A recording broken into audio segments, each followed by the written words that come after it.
4 বছরের বাচ্চা মেহে নাহিদ এসেছিল একটু আগে।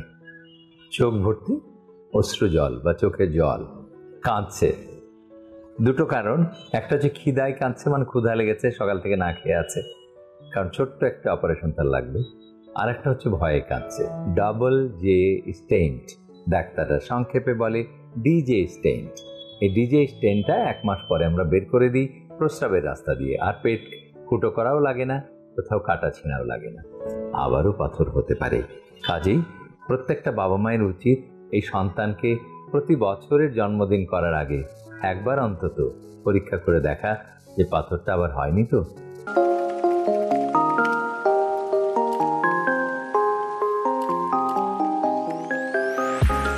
একটি ছোট্ট মেয়ে, ছোট্ট বালিকা 4 বছরের, তার কিডনিতে পাথর হয়েছে।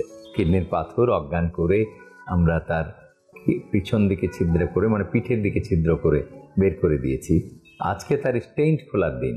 আপনারা জানেন যে কিডনির পাথর বের করার পরে, কিডনির পাথর বা কিডনির নলের পাথর বা ইউরেটারের পাথর বের করার পরে আমাদেরকে একটি নল পরিয়ে রাখতে হয়, যেটাকে আমরা বলি ডাবল জে স্টেন্ট। ডাক্তাররা সংক্ষেপে বলে ডিজে স্টেন্ট। এই ডিজে স্টেন্টটা 1 মাস পরে আমরা বের করে দিই প্রস্রাবের রাস্তা দিয়ে, আর পেট ফুটো করাও লাগে না, কোথাও কাটা ছিঁড়াও লাগে না। কিন্তু এই ছোট মানুষটাকে তো অজ্ঞান করা লাগে, আর অজ্ঞান করতে গেলে হাতে একটা স্যালাইন দিতে হয়, ইঞ্জেকশন দিতে হয়, আর তখনই আর ওটি টেবিলে উঠতে হয়। আর ওটি টেবিলে উঠতে গেলেই তার ভয় লাগে এবং কান্নাকাটি করে।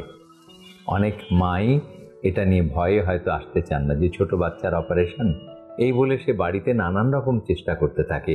কখনো হোমিওপ্যাথি ডাক্তারের কাছে যায়, যেহেতু হোমিওপ্যাথি ডাক্তার তাকে আশ্বস্ত করে যে আমার এই ওষুধটা খেয়ে নিন, বছরখানেক খেলেই হয়তো পাথরটা গলে বেরিয়ে যাবে।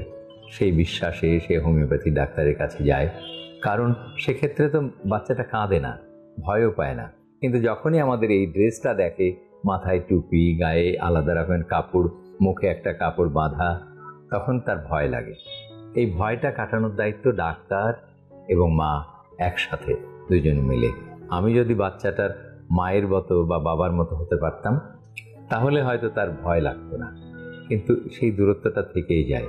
আমরা চেষ্টা করি, সকল ডাক্তারের চেষ্টা করা উচিত, আমরাও চেষ্টা করি যে তার কাছে একটা চকলেট দিয়ে বা তাকে আত্মীয় করার মতন চেষ্টা। তারপরেও ভয় পাবে, ভয় পেলেও কাজটা কিন্তু করে নিতে হবে, আর তাতেই তার রোগ মুক্তি হবে।